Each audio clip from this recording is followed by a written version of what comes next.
this heaven? No. It's Iowa.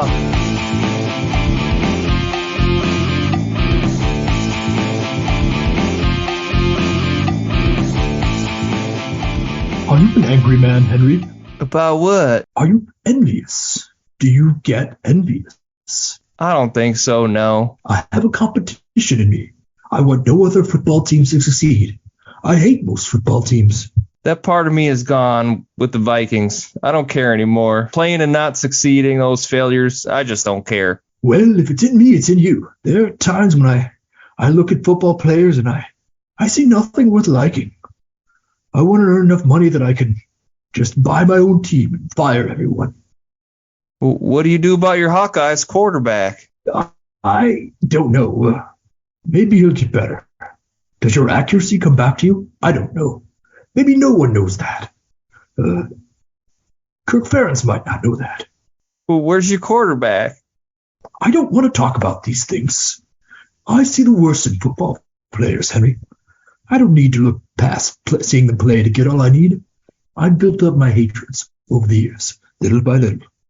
Having you here gives me a second breath of life. I can't keep doing this on my own with these football players. Well, that's why we're doing it here together. On the Pot of Dreams, we're talking There Will Be Blood. Ladies and gentlemen, I've traveled over half our state to be here tonight. I couldn't get away sooner because my new well was coming in at Coyote Hills and I had to see about it. Ladies and gentlemen, if I say I'm an oil man, you will agree. I'm a family man. I run a family business. This is my son and my partner, H.W. Plainview. You boys are a regular family business. Now, you have a great chance here. My son is a healer and a vessel for the Holy Spirit. He has a church. And you will be cast up and thrust back to the perdition. I'm fixed like no other company in this field. I have a string of tools ready to put to work. That's why I can guarantee to start drilling and to put up the cash to back my word. I assure you, ladies and gentlemen, no matter what the others promise to do, when it comes to the showdown, they won't be there. There's a whole ocean of oil under our feet. No one can get at it except for me. We'll offer $150,000 for full title. When do we get our money, Daniel? I look at people and I see nothing worth liking. Don't bully me, Daniel, please. I see the worst in people. We have a sinner with us. Get out of here, devil! I have a competition in me. I want no one else to succeed.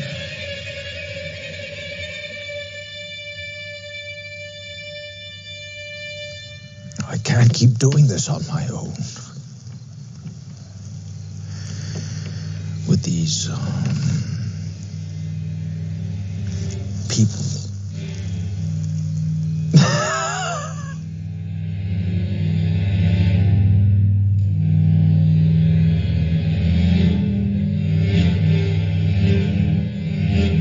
Hello, everybody. If you listen, we will pod. I'm Ben, and I'm here with Eric. We are back. We are working our way through our top 5 favorites, not best, favorite movies of all time. We are on my number 3, which is There Will Be Blood. I already kind of have some, I already know your feelings on this movie in a general sense, Eric. I know it's generally positive. This is a movie about a guy building an oil empire in, the middle 1910s. Surely it's just got to be very boring and not fun to watch for you. Yeah, a movie that starts with 20 minutes and no dialogue. Yeah. No. Well, let me just stay at the out. This is one of the great movies ever made. It's absolutely phenomenal. It's a perfect film.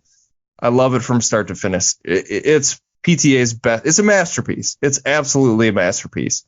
It's incredible. It's like the most sure. The thing that caught me, I've seen this probably 4 or 5 times now.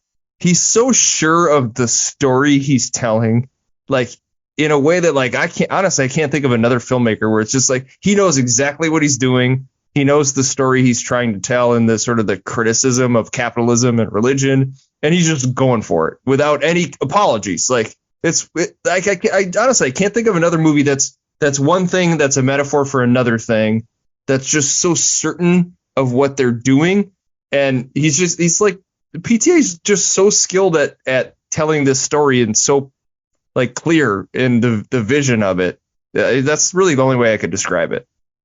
Oh, it's incredibly clear and focused. It knows every beat to hit, and it's very precise. That's a very fair way to go. And it's weird that it's so precise because, as you already mentioned, I mean, we have 20 minutes of basically no dialogue, very little dialogue for a good chunk of the movie, which could seem indulgent, which could seem problematic, but it's so crucial, and it works so well because there's no wasted motion. The performance is so incredible, and it's just shot immaculately. I think the connection with the lead, where he knows, he's so sure of what he's doing and the story he's telling. And I mean, is there a better performance of an actor? I can't, honestly, Maybe. I can't think of one. I don't know. I mean, I love this performance. I'm always very squeamish about saying this is the best of all time. It's in the conversation for sure. I don't think any other actor in the world could have pulled off this performance. I think literally only Daniel Day-Lewis could have done this. I don't think any other actor could have done it. I don't think there's. I mean, someone could have tried, but no way it would have been this good. It would have. The movie would have been much worse. It's just perfect. The only thing that could take away from it is the butcher that he did in Scorsese's Gangs of New York is a bit this guy. I mean, there's a bit of the same character because I mean Daniel Day-Lewis is like, if you watch him in Last of the Mohicans and you watch him in this, like, how is that the same guy? And then he's Abraham Lincoln, and he's Abraham a few years Lincoln after this, and he's great in all these. No, he's one of those guys that transforms. I see it, and I know it's Daniel Day-Lewis, but I don't see Daniel Day-Lewis. I see Daniel Plainview. I see this walking embodiment of capitalism with seething resentment of almost everybody, and the people he doesn't resent, he just like tolerates because they're vaguely useful. I mean, it's just incredible. No, it just wouldn't work with anybody. You're right. His butcher is sort of similar. That character is a little bit more flamboyant, but they're very similar. The mustache is similar, and it's not that far of a time period switch. I don't remember when Gangs of New York takes place.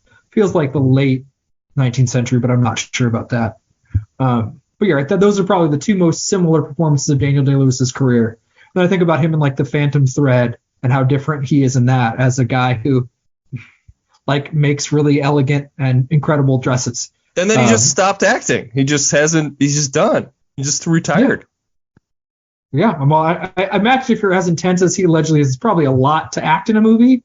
Probably takes a lot to just be that precision focused all the time. But it like the opening sequence where there's no dialogue and you just see him climbing out of this hole and going through those motions, like it feels so real that, like, I know it's a movie. I know he's not Daniel Day-Lewis, the actor. No, it feels like you're with a guy in a hole, right, mining for gold in 1902 or whenever it is. Like, yeah, it feels like it. And you get all of the emotions there.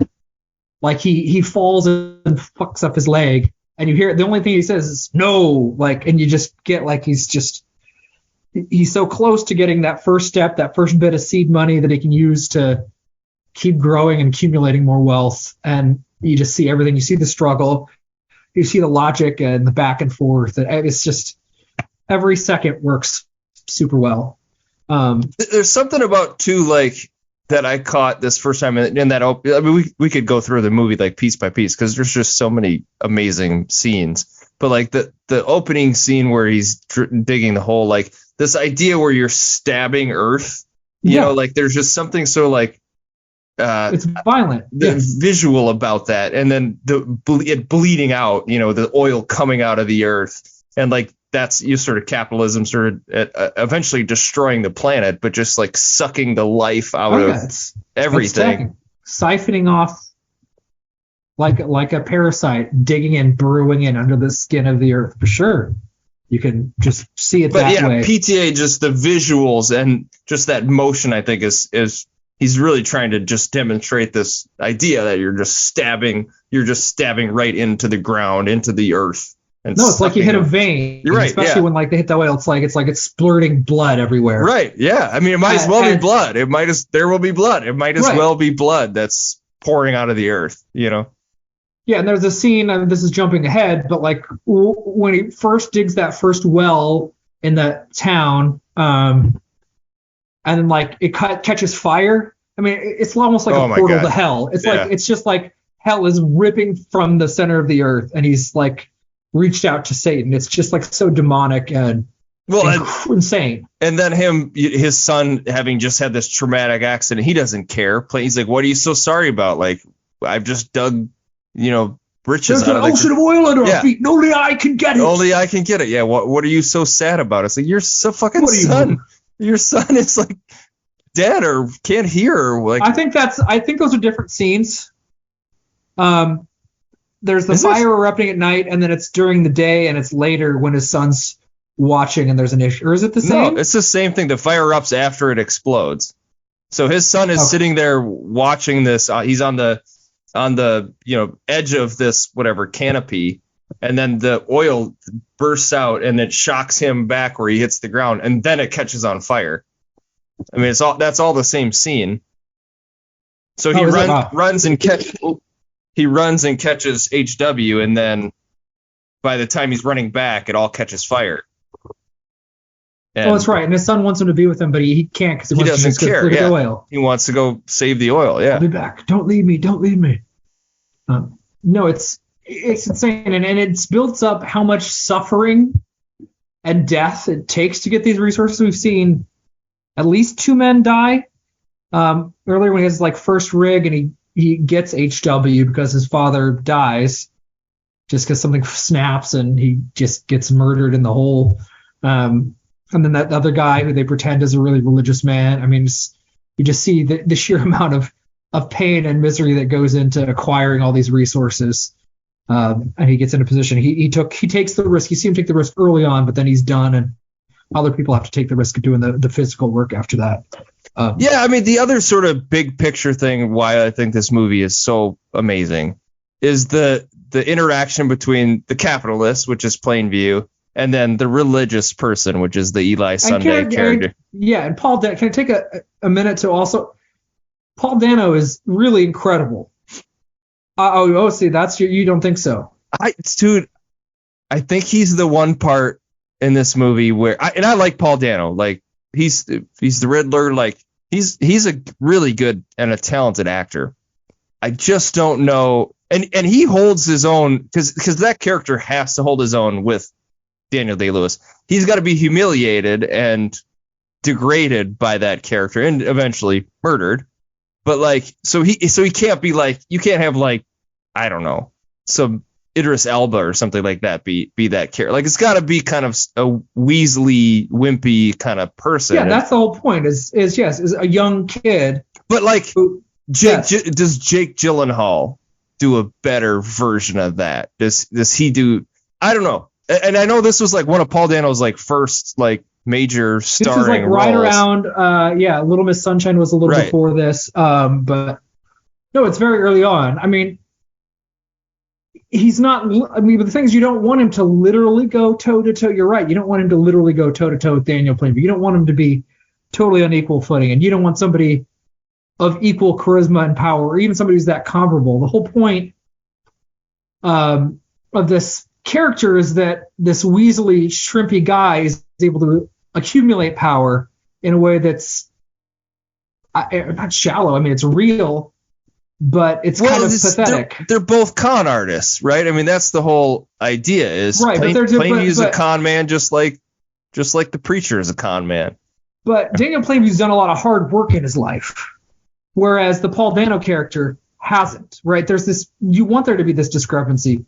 You wanted somebody who thinks he's Daniel Plainview, but he's not. But I think the scene where Paul Dano does his sermon and he's like, get out, devil, and he's like like he's supposed to be compelling enough where all those people are buying that he's like really, he's really exorcising the demons like in a real way.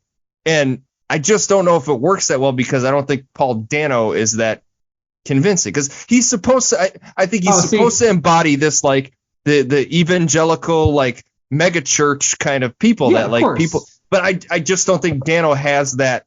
I wouldn't ever believe that Paul Dano could become some mega church pastor. Well, okay. I mean, I think if you casted somebody who really would be like, oh, holy shit, I could see this person being a mega church pastor. Thinking about it in modern terms is interesting, but I would say the theatrics involved in being like a prosperity gospel preacher, for example. I don't know. Have you ever seen any of those guys? Have you ever seen an actual person do that stuff? Like no. Like in real life? No, I've never correct. gone to it. Okay. Yeah. Right, and not gone to. I haven't gone to it either. I mean, I've just seen like clips, or you can see footage of it. Sure. Like, or you can even like if you're watching the right channel late at night. It's not so much with streaming anymore. Get people to stand up out of their wheelchairs and some nonsense like that. Yeah.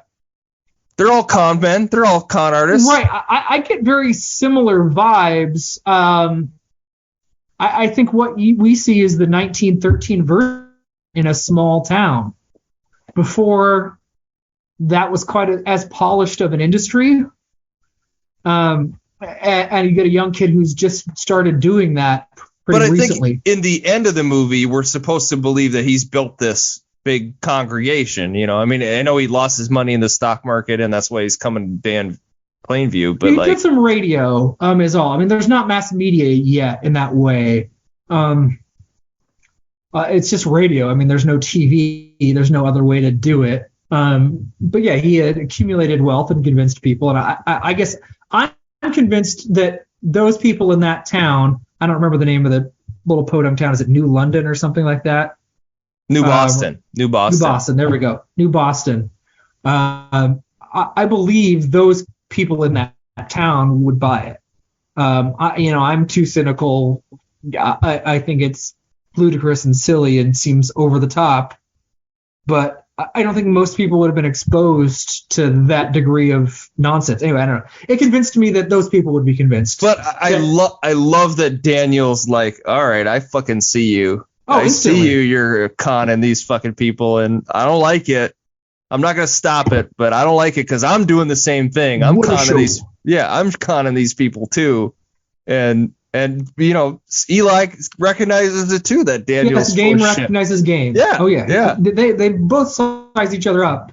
That might be my favorite part of the movie is this idea, like capitalism just and butting heads with religion and then eventually destroying it. Like capitalism wins. Absolutely. Yeah. Yep. Capitalism wins. Absolutely. No, it absolutely makes sense in the end that capitalism kind of temporarily religion kind of temporarily contain capitalism a little bit, but it can't win. But that they're both feeding off of lies and false truths. They're America's biggest vices because we're also literally seeing like the development of modern America, which is built on both of these, like oil, money, wealth, and religious power. And these are the two biggest like explosions of power and forces. And wanting to destroy anybody in their path. You know what I mean? That is a threat.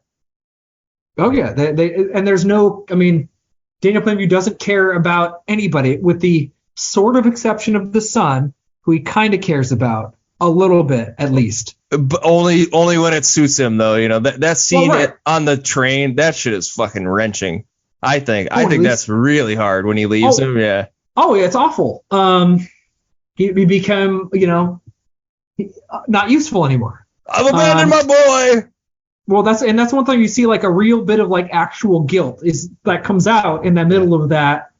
He has to actually feel some real feelings amidst that nonsense. That is all Daniel Day-Lewis, though. It's just the way he's delivering it. It's this subtle, you can see all the emotions come across his face. I did actually care just a little fucking bit, and then I'm mad that I cared. Like I'm angry at the same time. This guy made me have to admit something about my emotional self. Right. Oh, because he doesn't. Yeah, he doesn't ever want to share any biographical details of anybody, even the guy he thinks is his brother. Like he doesn't want to talk. I don't want to talk about those things.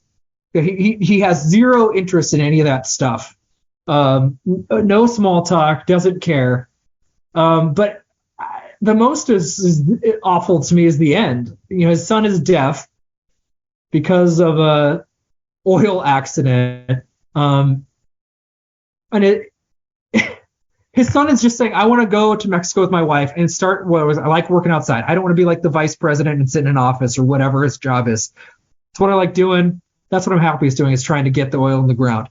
Seems reasonable. Daniel Plainview has more than enough money. He's a gazillionaire, right? He can do whatever the fuck he wants. He can literally kill a guy in his house and probably get no consequences.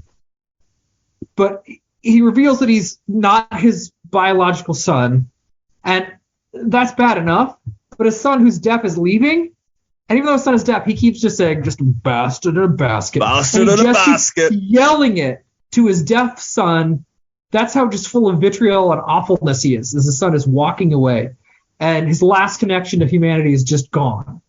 And he's just upset because his son wants to strike out on his own, which seems like it should be a reasonable impulse, but he's not carrying on his legacy. He wants no anymore. one else to succeed. That's all he cares about. Yeah, he wanted his son to just extend his legacy into the future, and that's Which our former president of the United States, I think, if Don Jr. was like, Dad, I'm going to start my own real estate business, couldn't you see Trump being like, course. Sure, you're a bastard in a basket?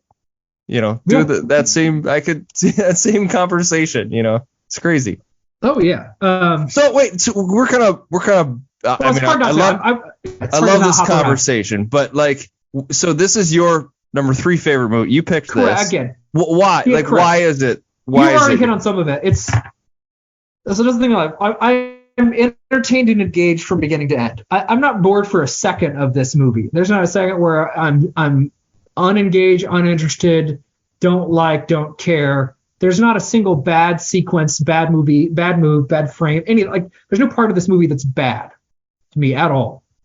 But at the same time, it's also this walking metaphor. At the time we get this concrete, real story, an incredible, entertaining performance.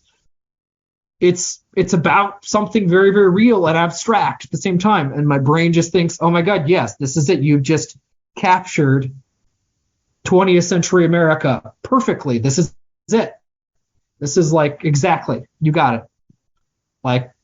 It's my brain races. I think about it long after I watch it. That's why. Those are the things that my favorite and even the best movies do for me. There's no dull. There's nothing wrong or bad with this movie. You're a little less excited about Paul Dano's performance than me. Okay, even if that's the case. I think part of it for me too is the twin thing. The first time I saw this movie, I was honestly confused. So was I. What? Wait, that's not him? But is it him? Because Plainview does not believe initially that he has a twin brother. Right, he's he has that look at HW when he goes and starts staking out the property, and then Eli comes up to him and he shakes his hand yeah, we already met, and Eli's kind of cagey about it. So the first time I saw it, I was like, wait, is it the same guy? Is he lying to him the second time? I was honestly confused about it, and that might be part of my feelings on that character, I guess, in general. No, I was confused the very first time. It's a lot more clear the second time. Whatever Paul Dano's the non-Eli twins name is. Paul. I think it's Paul. Remember. Paul. Oh, Paul. So yeah, he says he's got a brother named Eli, and you can see there's a couple of 10 seconds where Daniel Plainview is confused. But then he figures it out, and then we just move on. Why is that in the story? Why not just have it? Why does he have to have a twin brother that looks just like him? Why not just have it be a different brother? I'm his brother. Just have a different actor. I just didn't Is that a metaphor? Is that a biblical thing? I was wondering. I don't know. It's a good question. I don't know. There's probably, I don't know my parables very well, but there could be a prodigal son situation here because Paul, the twin brother, takes the money he gets and goes and creates his own. Plainview says that in the end. He's like, Paul was the prophet. He knew what to do with the property.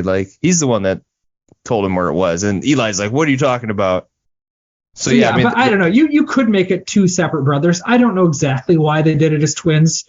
I would guess, and maybe that's how it was in this book, based on the book Oil by Upton Sinclair. I've never read the book Oil by Upton Sinclair. Have you, Eric?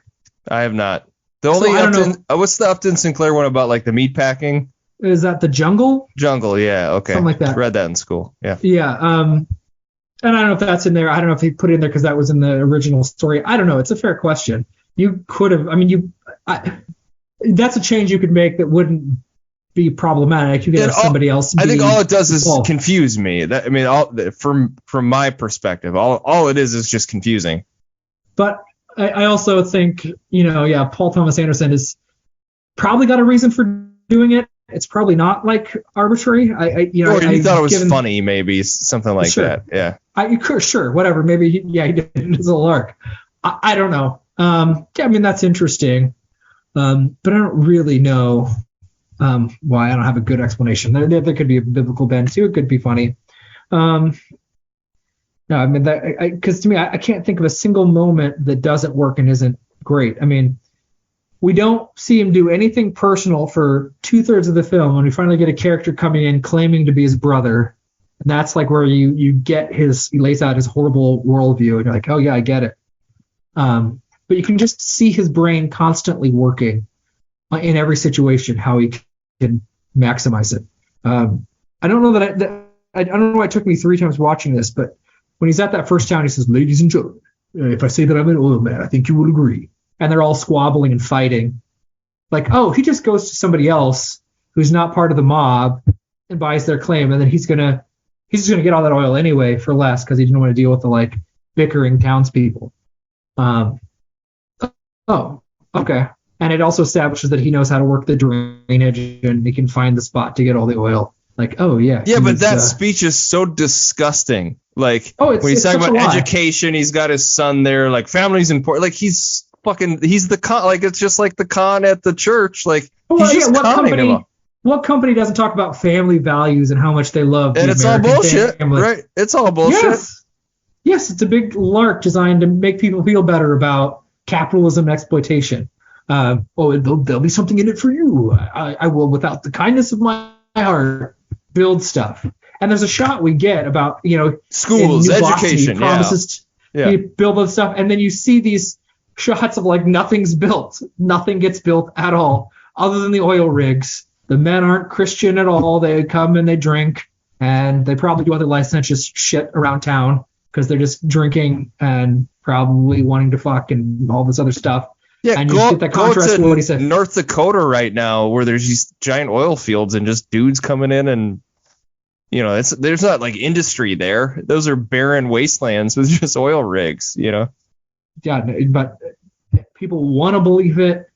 They think it sounds good. It makes them feel better. I don't really know, but he doesn't help the town really at all, other than when he's forced to give money to the church, which isn't really helping the church either. It just helps Eli Sunday. It's wonderful how smooth of an operator is. And just the disdain he has. I mean, there's just nobody he doesn't hate. And most of the time, he's kind of hating people that are just people. But it is gratifying when he takes his ire out on the other industry guys. Oh, yeah. Finally, I get to see him direct his rancor at somebody who probably deserves it, like the shitty whatever the big company is. I don't remember the name. It's not United Oil or whatever it is. Yeah, when he doesn't get his meal and his drink, he's like, I ordered mine first. When he goes up to the bar, you mean that scene when he's when he's talking to the other guys, he's like, oh, you want a deal? Okay, that's a deal. You bought my there, and then they're like, well, why don't you just take this? We're gonna make you a millionaire, and he knows they're gonna fleece it. He'll make $1 million, but they're gonna make 30 million off of it, or whatever they're gonna make from buying up all the oil. And the reason why he has to build the pipeline to the ocean is because they control the railways and they have this horrible monopoly, so they can just jack up his rates to ship his oil to the eastern part of the country, and it's going to eat his costs. And he just takes it so personally, and he just yells at them and gets upset at them for talking about his son. And seeing him yell at them that was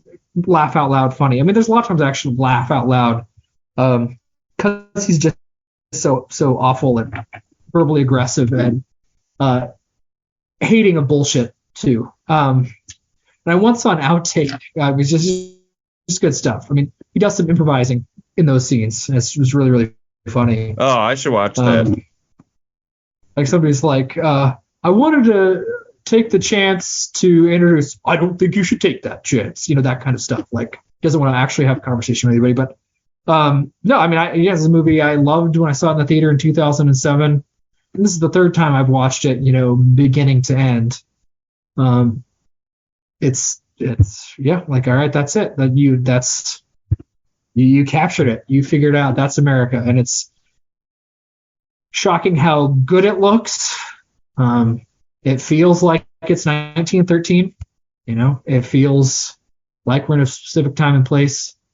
The people all talk and dress in way. Everybody's sweaty and gross all the time. Yeah. When they're out in the desert, everybody's just drenched in sweat. There's no air conditioning, and they just look kind of filthy, kind of nasty.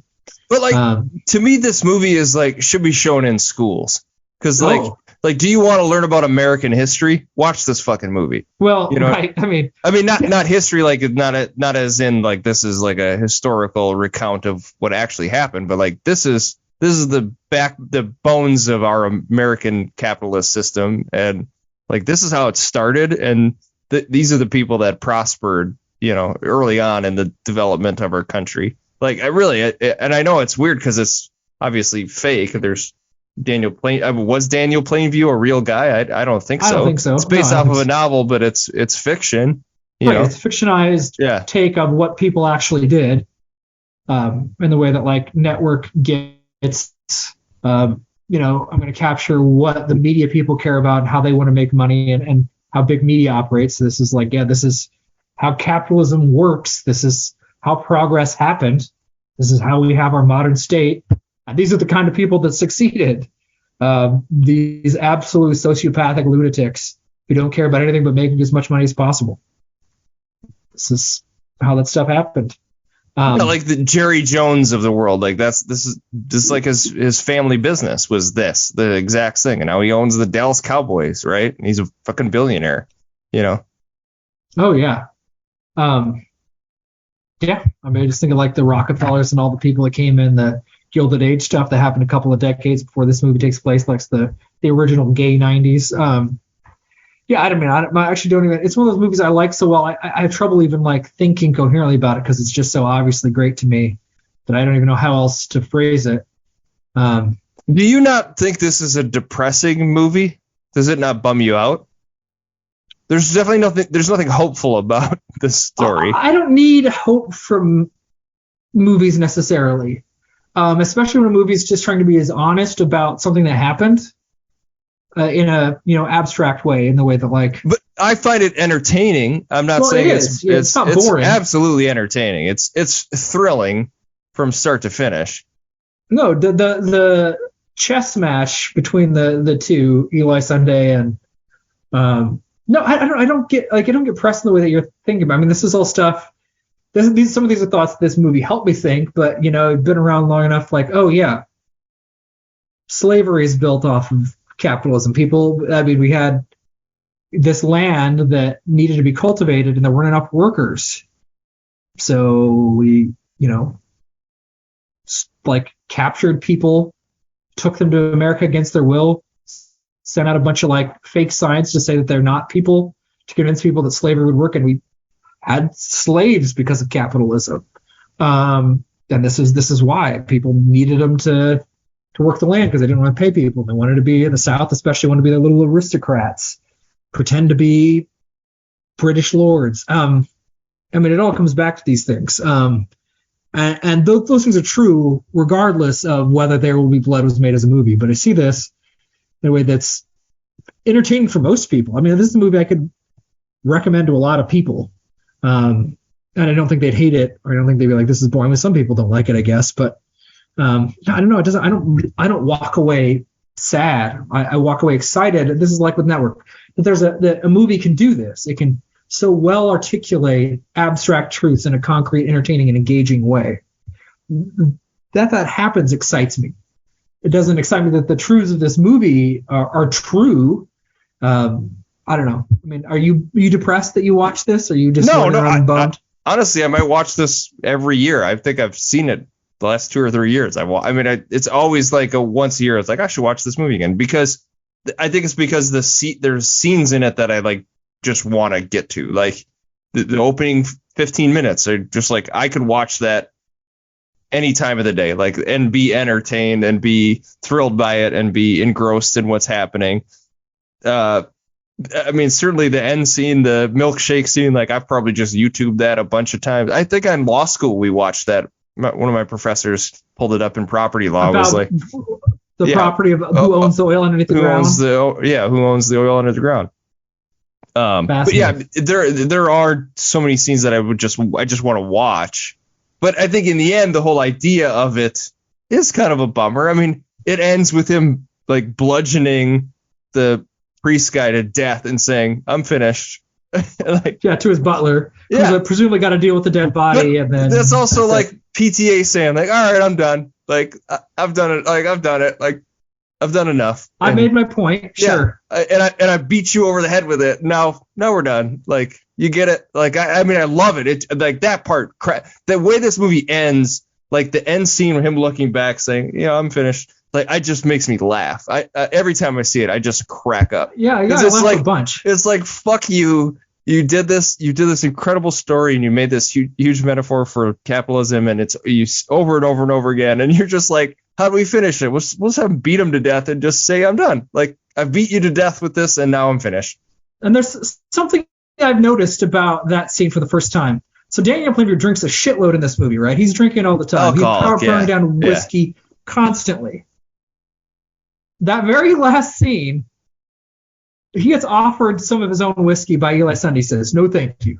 It's the first time you see him turn down alcohol, and I think he wanted to be as clear-headed for what was about to happen. Like, he wanted to enjoy it and not have it even be tainted even a little bit by alcohol. It starts him waking up on the bowling alley because he passed out, be obviously too drunk, like in the lane. Mid-steak. Yes. He just bites the gristle off the steak, but... and he's drunk and alone. That's the thing in the end. He gets what he wants, but it's not like he's happy in the end. He's just drunk and isolated and miserable. Are rich people happy? Are the ultra rich really happy, especially when you've like literally destroyed everybody who's ever been around you to get that way? No, probably not. No, he shouldn't be. Is Donald Trump happy? Is he a happy guy? Does he strike you as somebody who's like enjoying life? No, I don't think so, and it wouldn't make sense. I mean, he talks about how he just hates and loathes everybody. He just doesn't want to be around people, but so it works. It just ties in with everything. I mean, to me, this movie now when I watch it is like this is about Donald Trump. Like, maybe I'm reading too, but it literally is like his life story.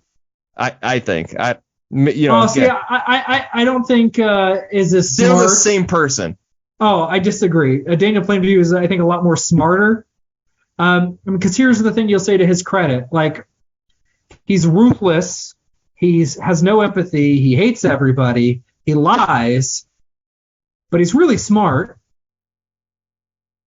Donald Trump was the president of the United States. He didn't inherit $2 million from his dad or whatever. He didn't Donald Trump became the president of the United States. Right, but Daniel Plainview wouldn't want to be president. He knows himself well enough to know how miserable. He wants to be away from everybody else. And Donald Trump has a more pathological need to be liked. That's why Daniel Plainview doesn't want to get in front of a crowd and have people adore him. He doesn't want to go through that pretext. Yeah, he's not the narcissist in the same way that Trump is. But I guess maybe like their business, like what drives them to succeed seems very similar. But Daniel Plainview started from nothing and like literally went into a whole. He's done way more labor than Donald Trump ever had. I would imagine the way Donald Trump's dad treated him, he felt like he had nothing. Well, it's fine. I mean, they might have. We don't know anything about Daniel Plainview's parents, but it sounds like he had a nice upbringing in Wisconsin. I mean, I don't know. We don't know anything about a specific upbringing. I love the little Wisconsin jab too. That's perfect. Well, yeah. I mean, I don't know. We don't know, but he's like, he thought that house is what he would want growing up, and he's like, that house would make me sick to see that house. I don't know. I mean, I think he's blue collar and a real self-made man. But I think their pathologies are a bit different. But you can make that comparison, sure. Why not? Screw it. I don't care. But I mean, yeah. I mean, I laugh all the time, even during the scene where Daniel Plainview, who's done a lot of awful stuff, almost all of it he doesn't feel guilty about. I mean, of all the he just he doesn't care. Even then, when he's getting like slapped by Eli Sunday, he's like, "Oh yeah, I'm good," and he's just like, yeah, I love that out scene. These sounds. It's so funny and ridiculous and absurd. Okay, yeah. How that they're doing that and not breaking is crazy. I've abandoned my child. I've abandoned my boy. It's just crazy. And he's getting slapped, and it's just outlandish. And Daniel Day-Lewis seems like the guy that like never cracks. I like he just seems like even when they say cut, he's still Daniel Plainview. Yeah, he'll just never ever like laugh. It's not in the script or in character.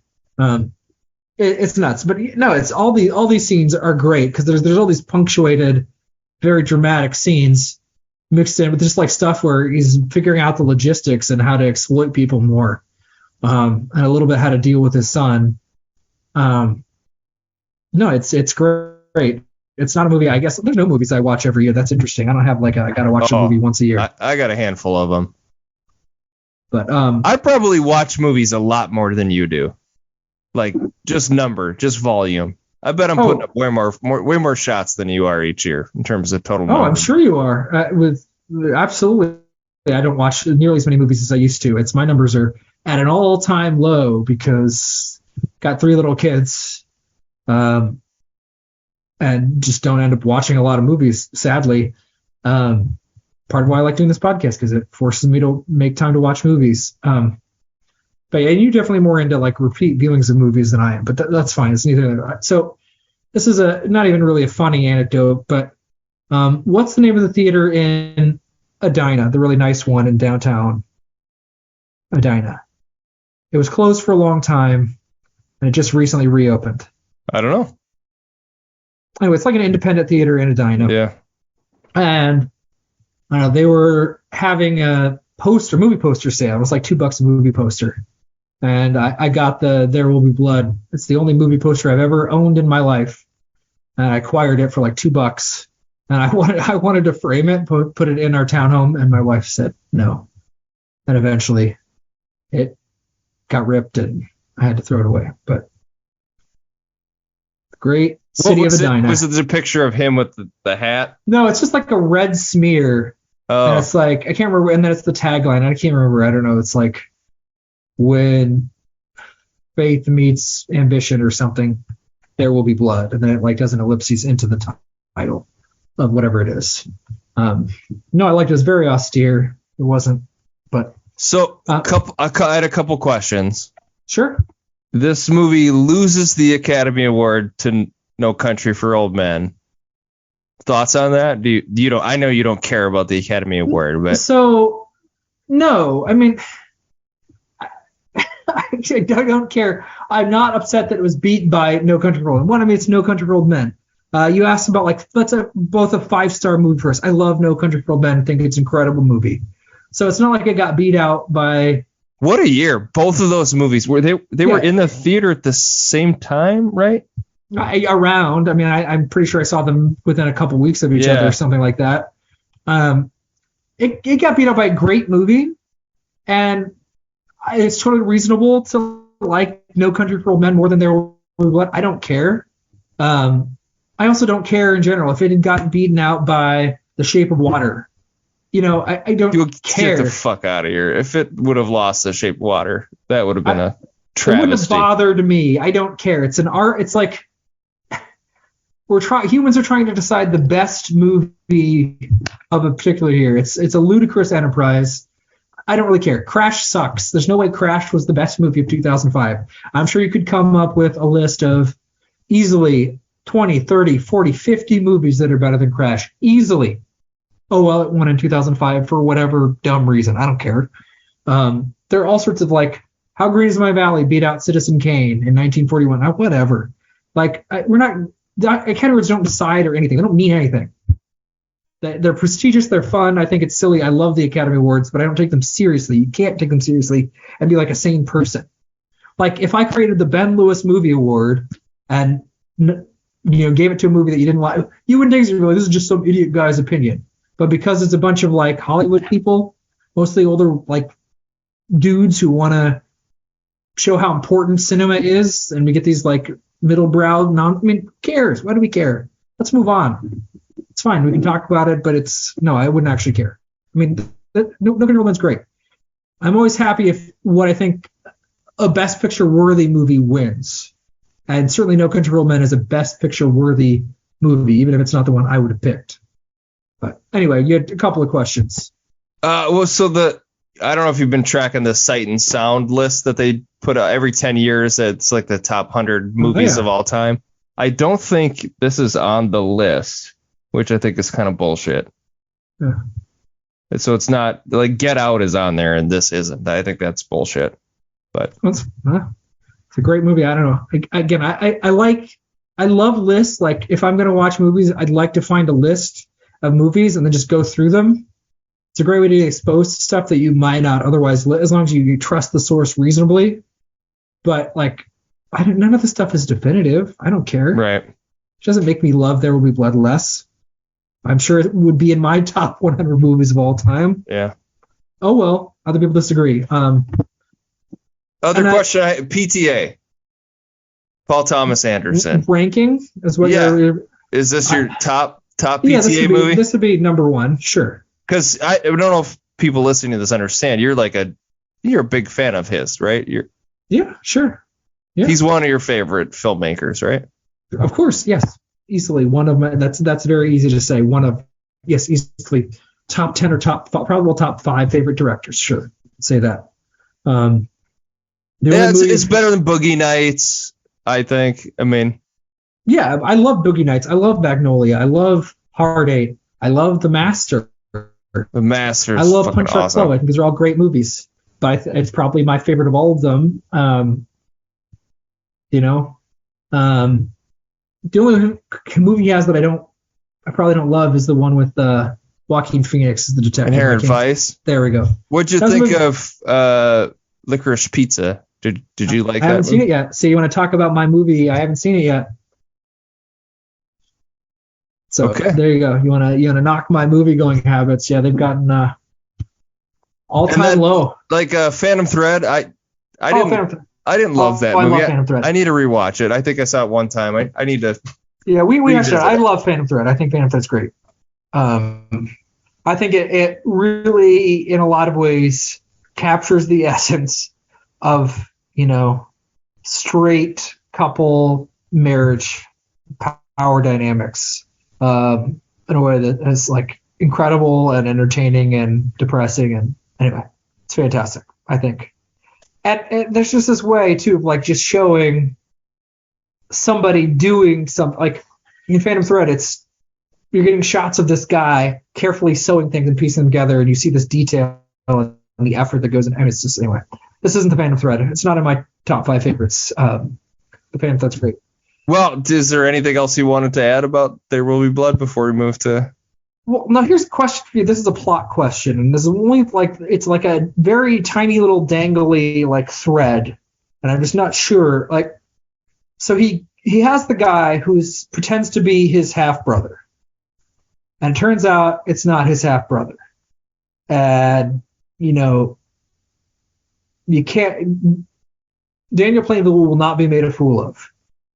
He kills him, buries him somewhere.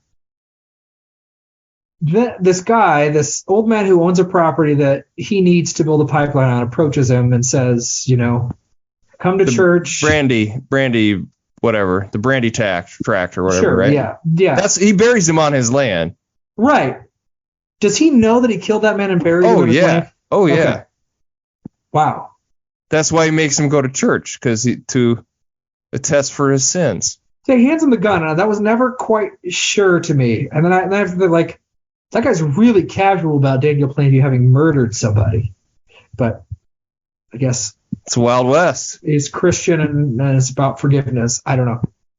Yeah. I figured it was just. I had a question about. So how does Plainview know that guy's not his brother? Like I understand he confronts him and then the guy admits that he's not his brother, but like he obviously has these like reservations about it. I know they're on the beach and he's talking about that house And it seems like the guy says something where he's like, wait, maybe you're not. But what he says would not give you any indication that he didn't know what he was talking about. So I that's always confused me too, is like, why did Plainview start to be suspicious?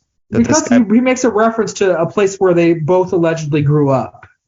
And the guy had no memory of it or didn't know what he was talking about. That's where he first gets suspicious. Yeah, but I can't remember exactly the line where Plainview, there's a look where Plainview is like, wait, like, I don't, maybe you're not my brother. Like, but I can't remember what the line was that made him question it, but I've always. He's like, it's this line, it's something like this. It's like, said, get liquored up and take him to the Peach Pit, which I assume is like a local, like, bar in whatever Wisconsin town they grew up in. He makes a reference to this place where if you were looking to go out on the town, there's probably one place, and the guy didn't know what he was talking about. But he just is like, he has just like a, okay, like, it's not like he catches him not knowing it. His reaction's just like, all right, sure. Like, he shrugs it off. No, he does catch it. He says it, and the guy doesn't respond. And he said, I said, get liquored up and take him to the Peach Pit. So he has to say it twice. And the guy, like, looks around and doesn't at all have a look of recognition on his face. At no point was there like, oh, yeah, that place. That didn't happen. He just kind of shirks him off. That's a bit weak. I don't know. No, I don't think so. This guy's laser focused. Put a gun on him. Well, that's not right then. He starts to think about it, and he swims out, and he's starting to doubt. Like, he goes for a swim, and he's thinking about it, and it's like stuck in his brain. It becomes an obsessive thought. And then they go out to a bar, and he asks him for money. And he's really like, okay, you see him. It grows, the nagging, gnawing thought in his brain. And then he confronts him, and then he admits it, and then he kills him. So he gets the guy to admit it before he kills him. Right. I mean, it's definitely not his brother. Like, yeah, he says he met his brother and took his journal. Like, yeah.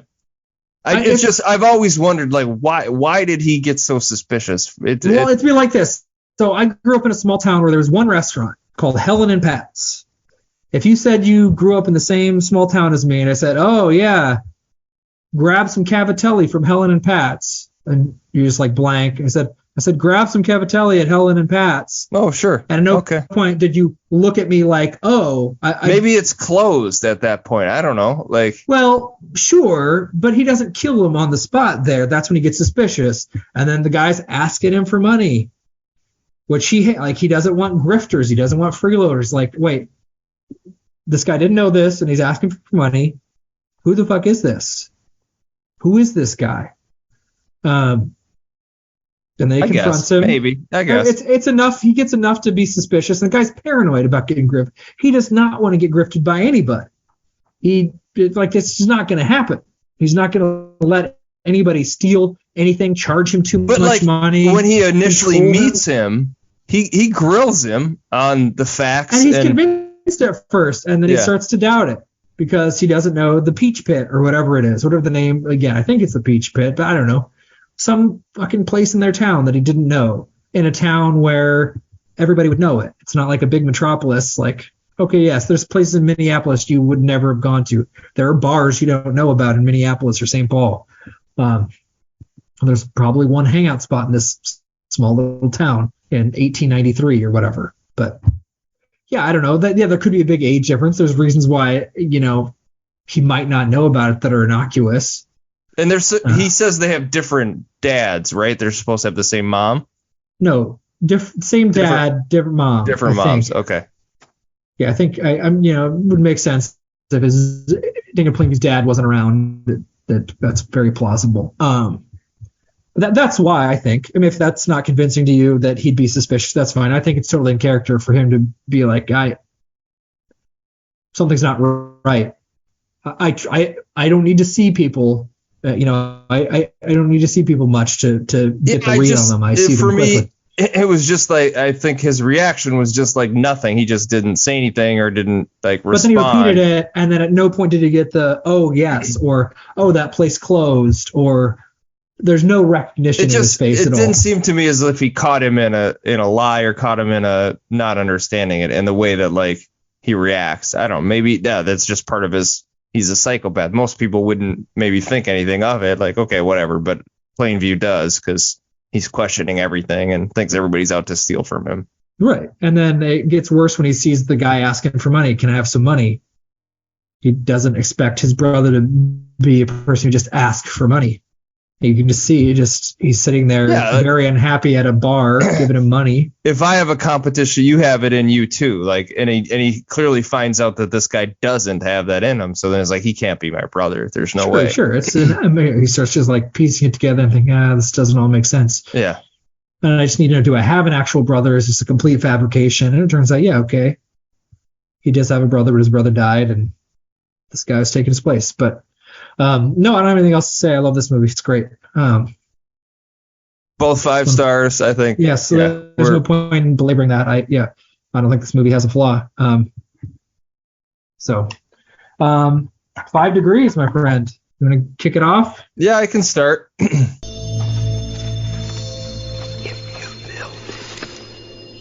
I started off with an actor named, I think his first name is it Kieran Hines or Ciaran Hines? He's like initially Plainview's like right-hand guy.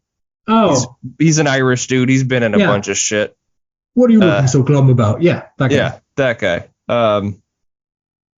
He's actually, just real quick, he's in a show that I'm just watching now called The English. It's on Amazon. There's Emily Blunt. It's like a Western, really good. Highly recommend it. Okay. The English on Amazon. Go check it out if you haven't seen it.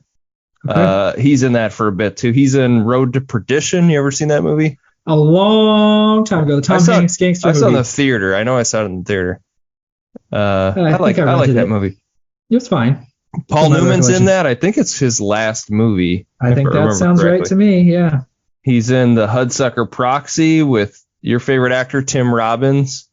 And Tim Robbins is in Bull Durham with Kevin Costner, who's in Field of Dreams. Okay.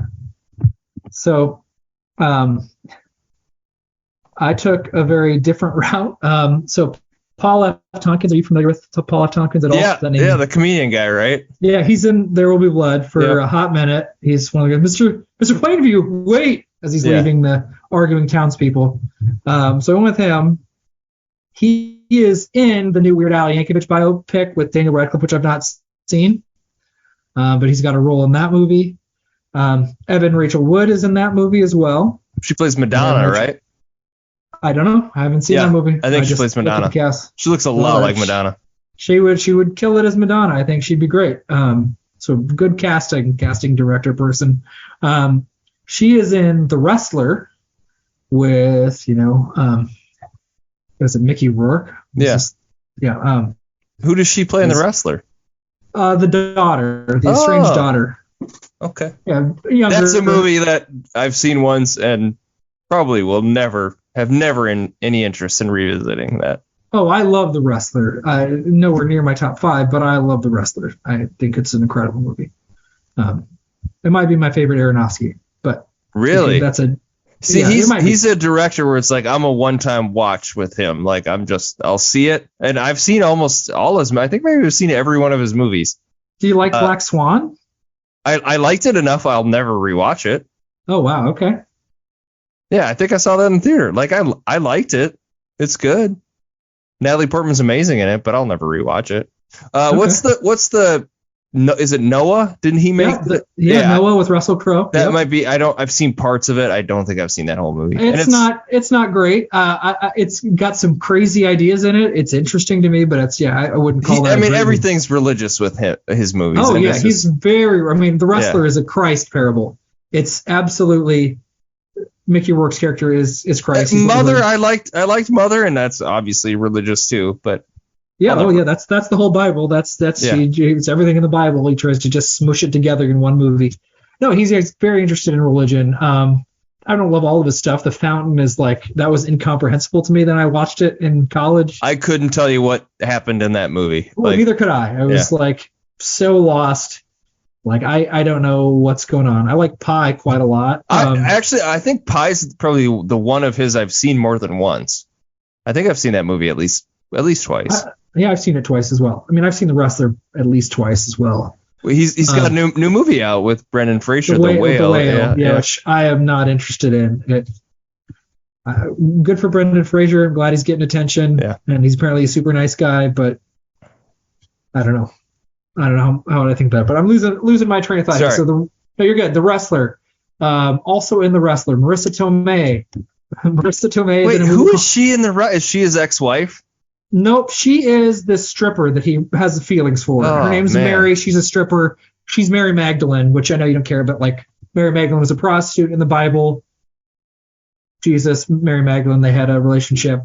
Anyway, she said she's going to be his girlfriend at the end, and he still kills himself for entertainment to do that one last wrestling match. Anyway, so that's Marissa Tomei, and she's in a movie called Wild Hogs. Have you seen Wild Hogs?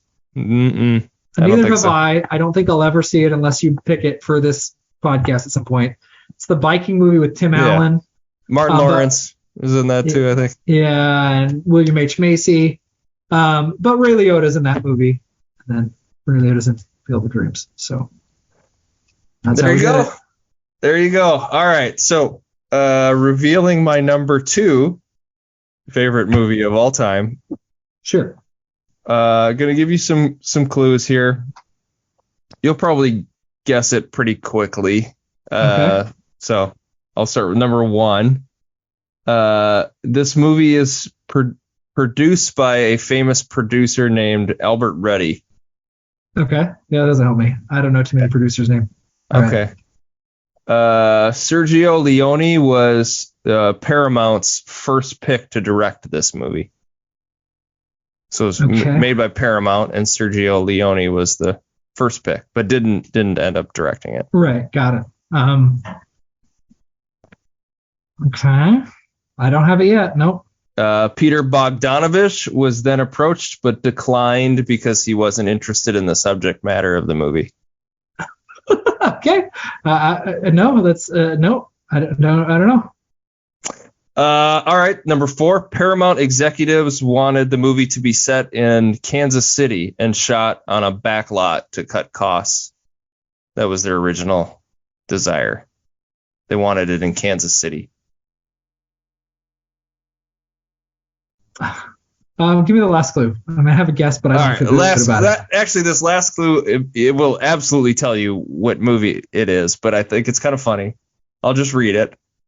Francis Ford Coppola initially turned down the job because at the time his studio, American's Zoetrope, owed more than $400,000 to Warner Brothers for budget overruns in his film THX 1138. And so then he changed his mind because of his current financial state and decided to direct this movie. So it was The Godfather? The Godfather is correct. Okay. That's my number 2. I had no idea they were going to shoot that in Kansas City. Bizarre. Okay. They initially wanted. I know, that's crazy, right? That they had wanted to make a New York mafia movie and they told them to film it in Kansas City. Yeah, but yes, that would be terrible. Godfather's number 2 on my all-time favorite movie list. And that's what we're going to watch. Okay, so you're saying we have THX 1138 to thank for The Godfather? Apparently, yeah. Apparently to Wikipedia. We need to write a thank you letter to so much money. Okay, The Godfather number 2. All right. I'm really curious what your number 1 is. My brain's all right. Godfather's not on my list. I've seen it before. It's let's just put it mildly. It's not a bad movie. Let's undersell it a little bit. Okay. So looking forward to. I think probably my 3rd watch of this movie. Next week we're doing, and it's just Godfather 1. I didn't include Godfather 2. I personally wouldn't put that in my top 5 favorite movies. I do like Godfather 2 a lot, but I think the first one is, a better movie, and I like it more. I'll say they're equal to me. I love them. I think they're both great. I might pick one over 2, but they're boom. It's Marlon Brando. He's not. I mean, he makes that movie. So Robert De Niro makes the second one, and the contrast between. I'm not as big a De Niro guy as you are, I think. Well, I'm not a big De Niro. I'm prime De Niro guy. This is prime De Niro. The mid 70s is some Italian. Yeah, you love prime De Niro more than I do. We talked Raging Bull, like. Yeah. I don't Our second podcast. love that movie. Yeah. Okay. All right. Well, interesting. The Godfather, it's on Paramount Plus or whatever it's available, or I'll find it wherever. Yeah. Sure. Sounds good. All right. Well, thanks for listening. All right. Bye. Abandon my boy.